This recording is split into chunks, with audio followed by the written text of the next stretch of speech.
Welcome to the Couch Scouts Podcast. We provide league-winning analysis, advice, and tools to help you dominate your league and build a dynasty. Scout, draft, win.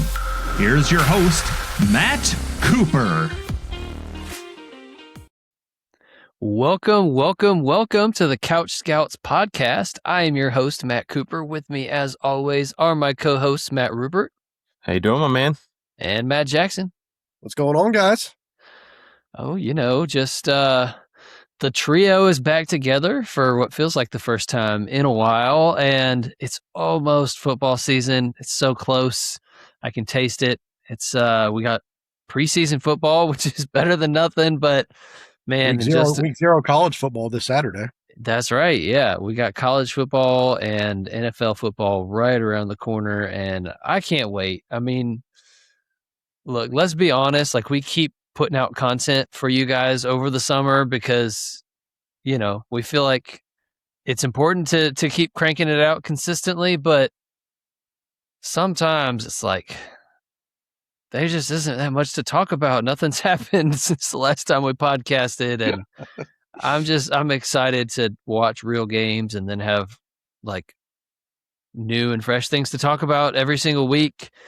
Of course, the downside is that there's going to be new injuries to talk about every week, and there already are, but we'll try to forget about that aspect of it.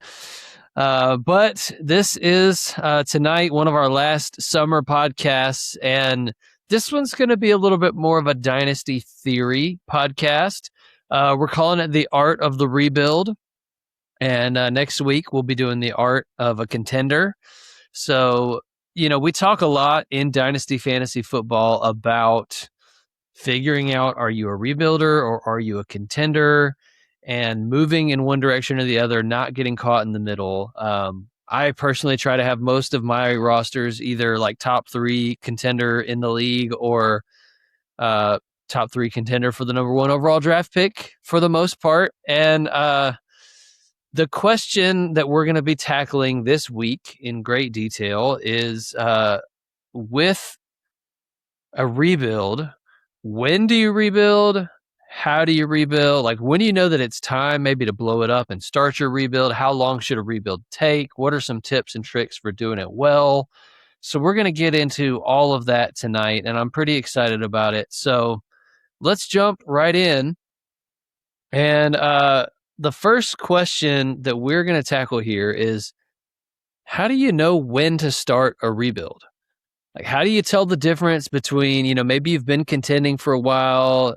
Do I make one last run, or is it time to tear it down?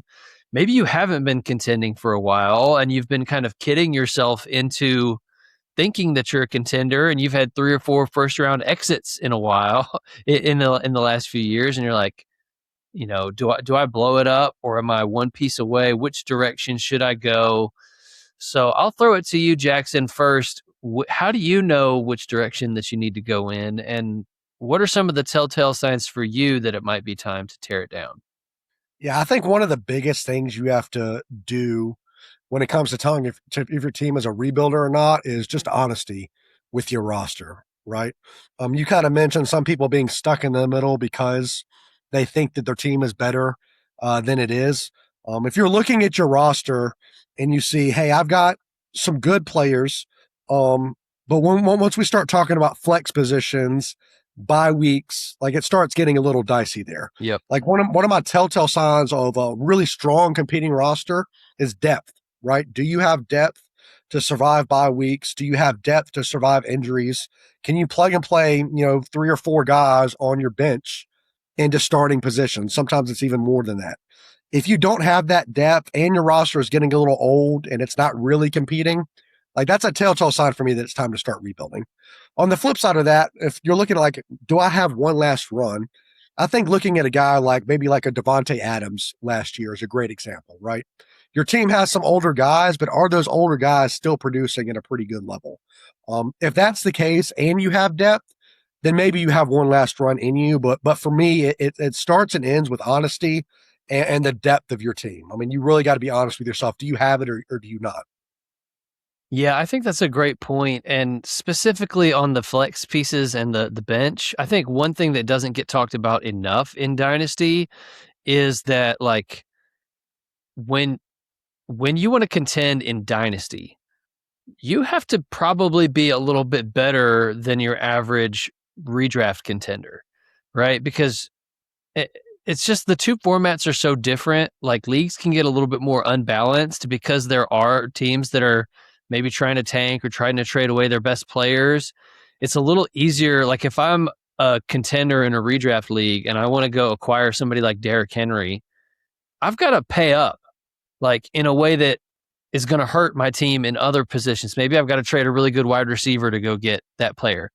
But in Dynasty, I can go to trade a draft pick to get that player, right? And so you do have to be a little bit loaded to win a championship in Dynasty for the most part.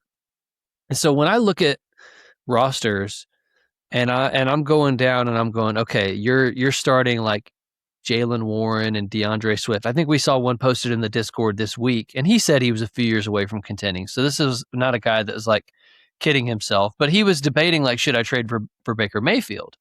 And I'm like, well, I would probably only trade for Baker Mayfield on a contending roster for the most part. And so let's see the roster. And he sends the roster, and I see DeAndre Swift and Jalen Warren in flex spots.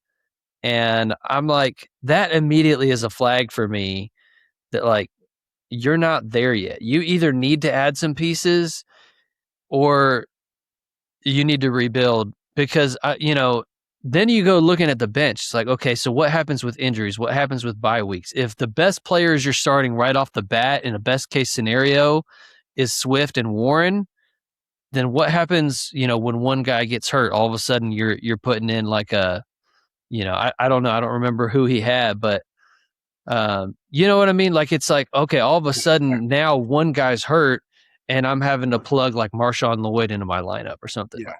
Bro, you're not going to make it the whole season without buys and people getting hurt and all that kind of stuff. So I think that's a good point that you brought up there, Jackson. Yeah, just double tap on that. Like when I look at a roster and I'm like, all right, this is my best case scenario. Does one or two injuries completely wipe this team out? And, I experienced that the hard way a couple years ago. Talked about it before. I had Christian McCaffrey and Puka Nacua as like, my cornerstone pieces for what I thought would be a contender run. They both pretty much were out the entire year and just completely tanked the entire year. So I think when you look at your roster, can you overcome some injuries? If you can't, then I think it's time to tear it down.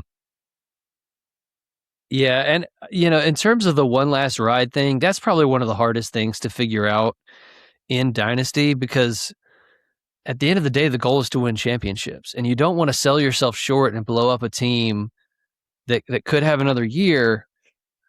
But at the same time, like probably the logical, smart answer is that you'd rather sell a year too early than a year too late, right? Because all of those older players on your team, the longer that you wait, their value is in a rapid decline, and one injury could totally tank the value, whereas like a guy like McCaffrey right now, you could probably get like a first and a second at least for him. He gets hurt, all of a sudden you can get nothing for him. So you are like playing with fire a little bit. And so I think tools can be helpful. So Dynasty Nerds is one that I've used for years. I'm partial to them because I help run their film room and have great relationships over there with those guys.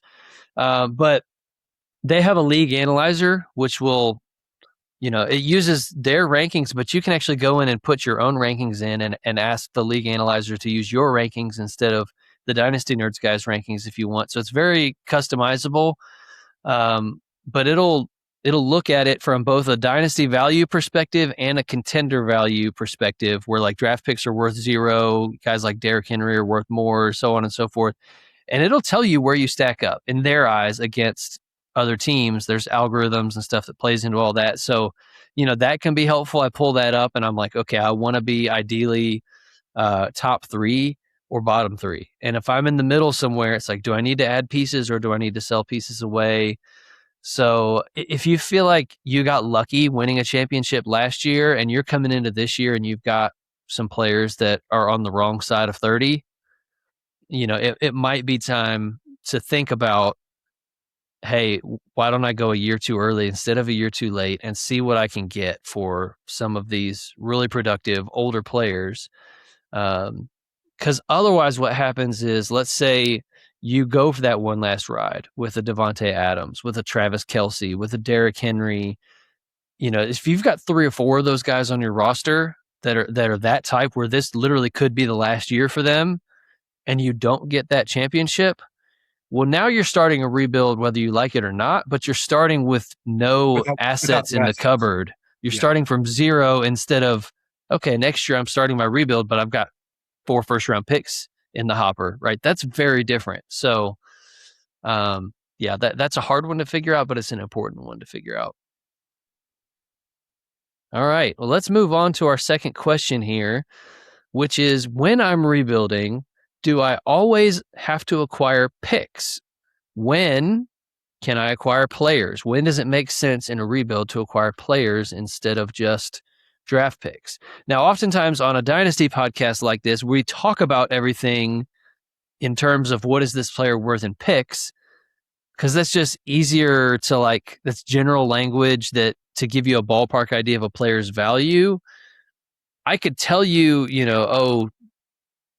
Derrick Henry is worth Josh Downs in terms of a younger player, but the guy that you're trading with might not have Josh Downs. So then that's not helpful to you. So picks are kind of a more general way to speak about it. But are we always trading for picks, or do we sometimes trade for players? I'll throw it to you first this time, Rupert. I would say not always, but the preference typically would be picks, just because you're getting young assets. And when you're rebuilding, you just want young assets. You have to really find the kind of perfect trade partner, right? A contender that has a young guy that has potential on his team and needs someone that's older and will help them in their contender mode. So it's a little bit harder to kind of find that matchup when on the other side, pretty much everyone has picks that you can go trade for. But I really do love finding those opportunities, particularly in season, where you have a contender that has a guy on his team that's not really producing now. Probably wide receiver room situation. Think of JSN a couple years ago, his rookie year. If you could have pulled off a trade in season with a contender that had him, that would be way better than getting pretty much most first round picks. So I think, you can make really good, player for player trades, but typically the preference and the easiest path forward is with picks. Yeah, well, I think you hit on, sorry, Jackson. I think you hit on something important there with the JSN thing, though. It's you should have some evaluations of players, some conviction on players. We can help with that. That's what we do here at Couch Scouts. But buying a player like a JSN who you think his value is going to ascend tremendously can be even better than acquiring a pick.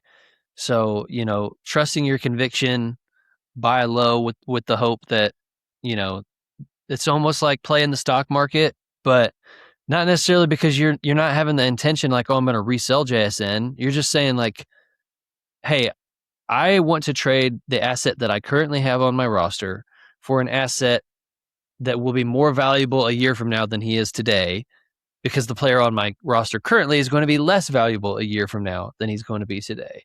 So I think that's kind of the idea. Even a few years ago, when we were in a mode where we were trying to contend, the other team that was trying to rebuild, Rupert, this is a roster that you and I co-own, and we've talked about this trade, I think, before in the podcast, but we traded Rome Odunze and our first-round pick, which we hoped to be late because we wanted to contend, for Amon-Ra St. Brown from the other manager. Now, this was, I think, Rome's rookie year. He's lost some value since then, which generally you're hoping that when you acquire that young player that their value continues to go up. So that hasn't fully worked out for that other manager. But in general, I think that trade made a lot of sense for both sides, because he gets a pick, which you always want in a rebuild, but he also got a really good young player in Rome Odunze who has maintained a lot of value and still has upside for that value to go up. So I think that's the type of situation is like you're trying to trade a value whose asset whose value is going to go down for an asset whose value is going to go up. Yeah, I would tend to agree with Rupert that the preference is to get picks, but I would just caution you, if you're listening to this, that like your mindset should not always be to continue to get picks if you're in a rebuild. I think if you're constantly drafting year in and year out and never flipping that rebuild into some proven young talent, like that's never going to benefit you. I've been the team that has had 2, 3, 4 first round draft picks every single year. And the thing is, as much as we love those draft classes, like everybody's talking about the 2027 draft class, as much as we love that draft class, guess what? Not everybody in that draft class is going to hit. There's going to be some guys that don't come out and do what we think they're going to do, and the value is going to go down on them. Meanwhile, you've got guys right now that you could trade that are young, like guys like Parker Washington that we've talked about. You've got guys like Alec Pierce. You've got guys like, even your guy, right, Garrett Wilson, who was criminally undervalued in leagues right now. That's a proven asset. Like, as much as I love picks, I don't think the strategy should always be trade for picks. I think the strategy should be, when you can, look for those situations, the guys that are proven talents that for some reason the Dynasty community hasn't caught up on yet. So it's a balance. Yeah, with the caveat that in a rebuild, you never trade your own first pick, almost ever, because you're trying to go for that 101. You expect that to be a really high value pick. And I would say probably for the first 2 years of your rebuild, you should be making a lot of draft picks. And then there's a point where maybe you start to flip picks for players that can get you over the top. And, we'll talk about that probably a little bit later on in the show, or even next week when we talk about the art of contending. It's like, when do you know that it's time to flip into contender mode? So we'll talk about that some, but in general, picks are the preference, but players can be a savvy add. And one more caveat that I'll add into that is injured players, right? So in a rebuild, you can buy low on an injured player, i.e. Malik Neighbors last year, and add a really great asset to your team. That contender is trying to get points in his lineup because he just lost Malik Neighbors for the year and he's trying to contend. So those can be situations, like it's still not going to be cheap, but you can accrue some value. So I last year I traded, again, this was one where I was trying to push the chips in and become a contender. And then Malik Neighbors got hurt and he was on my roster. And there was a rebuilding team that had Puka Nacua. And I went and traded, I believe it was Malik Neighbors and a second round pick. Not me.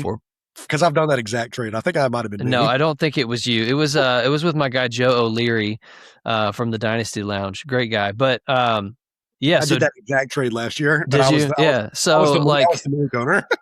But it makes sense in a rebuild. Like if you have Neighbors and Puka in the same tier, which at the time I did, and you can get a pick on top and still get a young player and help your chances at getting 101 because now you don't have Puka Nacua scoring you fantasy points every week. Like those kinds of trades can make a lot of sense too. So keep an eye out for injured players as players to acquire in a rebuild. Okay, next question here. Is there a position that is more important if you have a rebuilding roster? A position that you're fine, like kind of maximizing your value there. And I'll throw it to you, Rupert. In a rebuild, I tend to really focus on solidifying my wide receivers and tight ends because those guys can typically, give you 6, 7, 8, maybe up to 10 productive years. I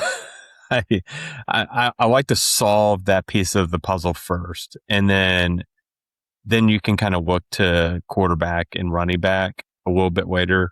I feel like with quarterback, there's always like those evergreen, kind of underrated guys that'll, give you borderline QB1 numbers that they're still quite easily attainable. They're already just over 30. They're not like the shiny new toy in Dynasty. So you can trade for those guys if you need to later. And then with running back, it's typically like the last kind of piece that I like to solve. I typically like to solve it in the draft first, get 1 or 2 guys at least. And then I'm able to, look for those guys that are starting their rebuild and go get a running back off their roster when it's time for me to kind of make that flip and go into contender mode. Yeah, I could tell that Jackson works in youth ministry because when Rupert said too much, man. Rupert said 6'7", and I see Jackson doing the hand thing in the background on his video. I'm like, yeah, you work with high schoolers. But anyway, I agree with you for the most part there, Rupert. The only thing that I kind of view differently is I do prioritize quarterback a lot.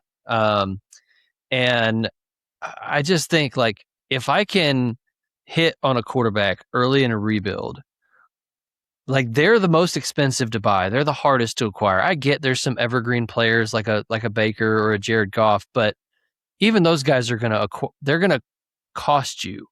Whereas, like, if I want a running back, I can go get a Derrick Henry for a 2nd round pick, or like Travis Etienne's probably not going to break the bank. Like a Goff or a Baker Mayfield is going to cost a lot more than that. So I don't know. To me, like, one of the first things I want to address in my rebuild is if I can lock down a good long-term quarterback, and they can take some time to develop too. Like, if you drafted Caleb Williams a couple years ago, you're going like, oh yeah, I got a franchise cornerstone. But it took a couple years before he started really, like, being a guy that you could start on a contender. It didn't happen right away as a rookie. Cam Ward, rough last year. Fernando Mendoza, looks like it might be a rough rookie season. So you can't bank on, like, oh, I'm going to get to the final year of my rebuild and I've got 2 quarterbacks to add to my roster to become a contender. Like, that's hard to fix. That could stall your rebuild out for multiple years. If you get towards the end of it and you're going, I still don't have a quarterback.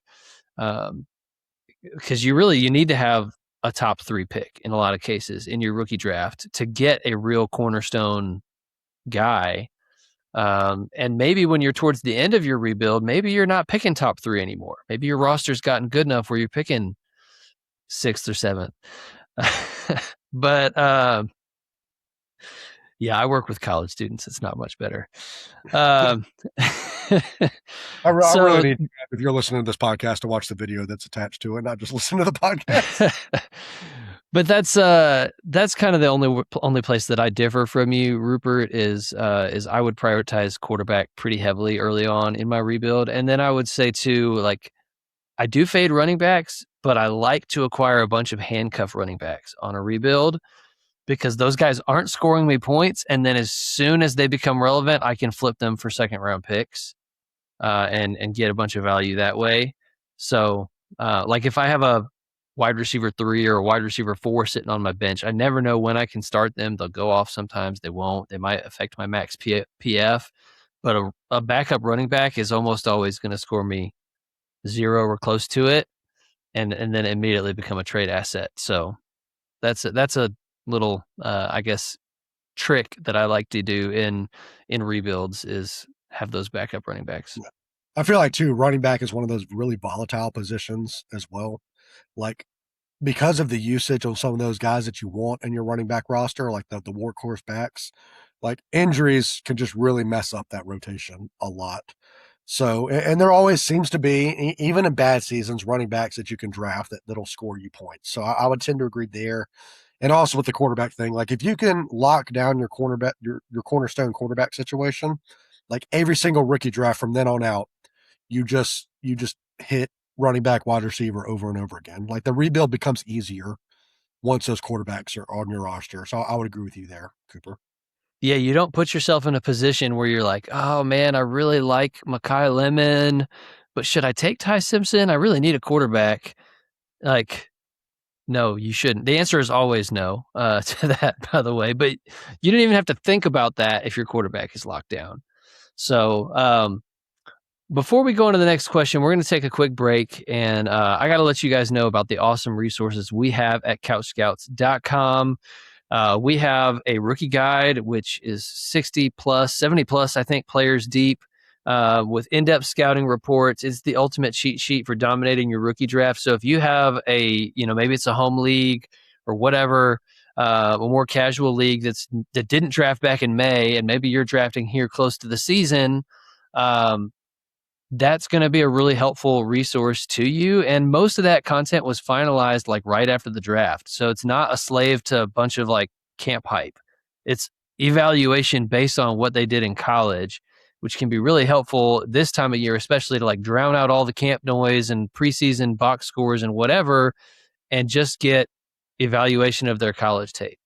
So we've got that rookie guide for you. We've got bonus podcasts every week. We've got an all 22 film room. We got all kinds of stuff in there. Would really encourage you to get in there. Check it out, CouchScouts.com. We've got free samples of a bunch of our stuff on the site that you can access in front of the paywall. So get in there, mess around with it, look at our different packages, and consider joining the Couch Scouts family. We'd love to have you. I should also mention we give away 20% of everything to help charities. So if that's something that's important to you, it's something that's important to us, and you're aligned with us in that. We also reinvest a lot of that back into making this a better product. So we're not out here getting rich off of that. We want to help people win their fantasy leagues and make the world a better place. So with all that being said, let's get into the second half of the show here. And this maybe gets a little bit into next week's topic of the art of contending, but how do I know when I'm done rebuilding? Like, is there a set rule on how long a rebuild should take? I guess that's probably a better question for this week, and the when am I done kind of gets into a little bit of next week's topic, but I'll throw it to you, Jackson. How do you know when you're done, and how long should a rebuild take? Yeah, like set rule. I don't think there's a necessary quote unquote rule. This is how long it should take. My personal conviction is that you probably shouldn't be rebuilding longer than 3 years. In 3 years, you should probably be done, ready to flip the switch and to start contending again. I mentioned it earlier. One of the things you don't want to do is just constantly be drafting over and over again. Like that's never a place that you want to be, because the goal is still to win championships. So 3 years is generally speaking a conviction of mine that I try to stick by. When you're done rebuilding, I mean, for me, it goes back to depth, right? What does your team look like? What do those flex pieces look like? What is your depth on your roster look like? Like, are you ready to win a championship? You're just missing like a key player, and then you're done. For me, if you're that close to flipping the switch, you're probably ready to contend and to be done rebuilding. So it's something, again, you got to be honest with yourself and look at your roster and really honestly evaluate where you're at. But for me, just like you're ready to rebuild because you don't have depth, I think the flip side of that is when you have depth, when those flex pieces start being cornerstone pieces of your roster, that's when you're ready to flip the switch. And I really don't think it should take longer than probably 3 years. Yeah, I like that 3-year rule. It's sometimes really hard, especially in the off season, and you don't want to, push the chips in too early. So, if you're in like, first or second year of that rebuild, and, you get done with the rookie draft, you're like, oh man, my roster's looking really good now. And then you want to go ahead and trade your next, future first round pick. Like, oh, I just need to fill this quarterback position or whatever it is. If you think that you're ready in the off season, I would just caution to wait, see how like things start to go in the season. And then, maybe you're 5, 6, 7, 8 games into the season, and you're like top 4 and max points 4. You're almost like walked into that playoff, bracket. I think that's when you kind of really know that you need to flip the switch, right? And then you don't run the danger of thinking that you're there a year or two early and trading away future picks. Right. I think you made a great point in terms of the wait until in season thing. Like, we're recording this right now, August 24th. NFL week 1 hasn't happened yet.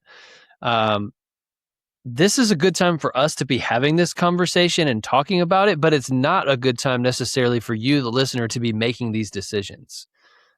Because like that decision that we talked about earlier is like, do I make one last ride, or do I trade it all away? Like, you could wait until week 3 or 4 at least to figure that out. Maybe you're 1-3 and, halfway down in points for and max points for, like those kinds of data points are really valuable in terms of figuring out if you're a contender or a pretender. And those contending like older players that you might be selling away if you're trying to blow it up, they get more expensive the closer that you get to the trade deadline. So it's not necessarily like you've lost value unless they get hurt. You haven't necessarily lost value by waiting a few weeks to see how things shake out. And, the flip side is true too. You get into a season and you think you're probably another year away, but maybe some of those rookies hit faster than you thought they would, right? Like, I think I remember a couple years ago, Rupert, I had Bowers in a league as a rookie. It was his rookie year, and we were still thinking we're a year away. But it was a full point tight end premium, so he's getting 2 points per reception, and he's immediately the number one tight end in the NFL. And all of a sudden, like, we're winning fantasy football games, and we're like, maybe we've got a chance if we acquire a piece or two. So sometimes like what you project your timeline can change when you get into the season, and things don't always go as planned, either one way or the other. You can have, this guy I really thought was going to be an immediate contributor to my roster, and now he's not, or vice versa. Like, this is a really pleasant surprise. I didn't expect, whatever. So that happens all the time. So I think that's a great point to wait a couple weeks into the season to try to figure all that stuff out. But in general, when you're like starting to win games by accident, that can be a good sign that it's time to stop rebuilding. And, rebuilding can be fun because you got a lot of draft picks and, it's exciting. And on paper, your roster is like young and good and talented. There's an appeal to that. But like Jackson said, the goal is to win championships. And so at some point, your beautiful, like everybody's 25 and under team on paper needs to go get some vets, or you might waste your window. So anyway, all that being said, I think that's a good question and a good discussion on it. So we're going to do one more question here. And this is, if you have a player, say you're in a rebuild and you've got a player, maybe you took him in the third or fourth round of your rookie draft, maybe even got him undrafted off waivers, and now he's showing out in preseason and hype is building. Think of like a Bill Krosky-Merritt last year, Cyrus Allen this year, Dazon Stribling, right? We just had talk in our Discord today of like, is he worth a first round pick now? That was a real question in our Discord. I'm not kidding. So do you sell on hype if you're in a rebuild and you have one of those players, or do you wait because they're young and maybe they could be actually really, obviously I think of a guy like Puka Nacua, who if you had sold week one or off of his preseason hype, like you would have been really upset with yourself, right? So it seems like maybe there's not one answer that fits every situation, but what's y'all's take on this? Jackson, I'll throw it to you first. What do you do with a player that's showing out in preseason and there's a bunch of hype there? Yeah, I think this is why we spend so much time telling you as the listener to do your own tape watch, and why we've got some things in the works right now to help you guys understand how to scout players, because it all boils down to what you think of the player.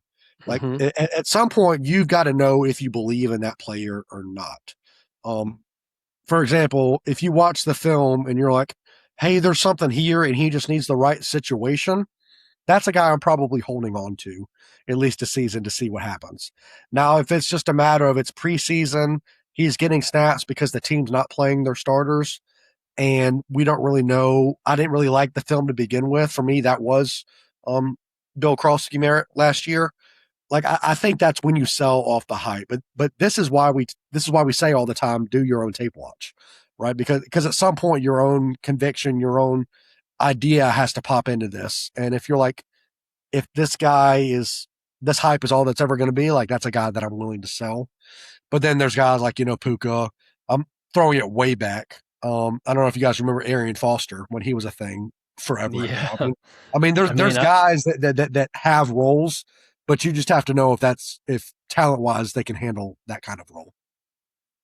That's a throwback, man. We certainly weren't creating content back then. I can tell you that much. Yeah, I couldn't agree with you more on that. You basically took the words right out of my mouth. It just depends on the player. It depends on your evaluation of that player. Like Stribling for a first, for me personally, I would 100% sell off the preseason hype and, cash out. You acquired him for a third probably in May, and now you can sell him maybe for a first if you're lucky. Probably not a 27 first, but like if you get a 28 first or a 29 first, I would still smash that for that player. And, you've just accrued value for your rebuild, and you've gotten a piece that, a first round pick in 28 or 29, that value is only going to continue to rise. Whereas Stribling's value could tank after a few weeks. So, maybe we're wrong on Stribling. He's looked pretty good in the preseason. Ricky Pearsall's hurt. The opportunity's there. There's a reason all the hype is there. And we've been wrong before. It wouldn't be the first, and it probably won't be the last. But, I've made my evaluation. I've watched the tape, so I've got to go act on my own conviction. And for me, I'm going to sell Stribling for a first. And I'm going to make the bet that a year from now, that first is going to be more valuable than he is. So, yeah, we had a question here, and I'll let you chime in a second, Rupert, but I think you're probably going to say the same thing. This was from our show note producer, Garrett. Real life question, this exact scenario. He picked Cyrus Allen up off of waivers and now has been offered a 2029 third for him. So, like, do you take the third or do you keep Cyrus Allen? What do you think, Rupert? In that scenario, I keep Cyrus Allen. 2029 third, that's so far away. It's 3 drafts away, and it's only a third. I will take the bet that he will be worth a 27 third, after one blow-up game this year. So at that price point, I'm going to hold on to him. And, if you already drafted him, you might as well see what you can get for him. Yeah, and he might not be worth a 27 third. A couple weeks into the season, he might be worth nothing, right? The preseason hype is faded. We see he has no role in the actual real NFL offense. That's okay. I'm not losing sleep over missing out on a 2029 third. So, yeah, I think this scenario probably applies more when the hype gets to such a degree that you can get like a first. I remember a couple years ago, we did drafts in May with Dameon Pierce as like a mid to late second round pick, right? And then by the time we had a home league draft in the preseason, all this hype had built. He went for like 105 in our home league, late draft, rookie draft, and it's like that's the type of situation where I think probably more often than not you should cash in. Yeah, 100% agree with that. Yeah. All right. Well, I think this was a good show and hopefully helpful to people who are rebuilding or considering a rebuild. Rebuilding can be really fun. And honestly, this is one of the things that I love about Dynasty Fantasy Football compared to redraft is that when you realize a couple weeks into the season that your team stinks, there's a reason to stay engaged, right? Let's keep making trades. Let's acquire some future picks. Let's scout. Let's see if we can take this bad team and a couple years down the road turn it into a juggernaut. Like, I love that challenge. I think that's really fun. And I think one of the most important things, we didn't really talk about it, but just want to hit it before we leave the show, like the importance of being active in a rebuild, right? Like rebuilding and being inactive are two things that don't go together. Like if you're not constantly on the waiver wire, hitting people's inboxes, people aren't going to come to you. You've got to be active in going to them. And that's probably the best thing to help your rebuild. Yeah, that 3-year rule you mentioned earlier for a rebuild, it's never going to happen if you're only making your own draft pick. You need to be active in the trade market. And yes, of course, trades can backfire on you. But, if you trade a lot, you're going to learn from it. And, again, if you're trading older players whose value is going down and you're purchasing players whose value is going up, that gives you a lot of wiggle room to like make a quote unquote bad trade and still have it look pretty decent a year later. So the more active you are, I totally agree with that as a rebuilder. That's only going to help you. But, you know, by contrast, in a redraft league, if I'm 0-4 after 4 weeks, like I got nothing, man. Like I'm going to, you know, this is why you have people all the time that's like, just quit setting a lineup. Cause like, who cares? Unless there's, you know, people make all these last place punishments, which personally I'm not a huge fan of. This is why I play Dynasty, because there's something to play for. Like you can stay engaged without having to have some last place punishment to embarrass you. Like if the only reason you're still setting lineups is because you don't want to have to do something embarrassing, that's not fun. Like, why am I even?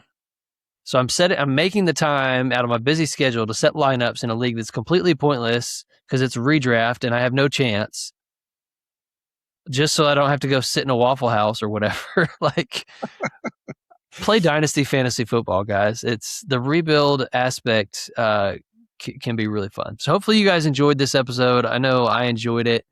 And if you haven't already, leave us a rating review on whatever podcast platform you're listening on. Join our free community Discord at the link in the show notes. There's no strings attached with that. We just love getting to know the people that listen to our show. And with all that being said, hope y'all have a blessed week, and we'll see you next week for our Art of Contending episode. Season's right around the corner, guys. We'll see you next week.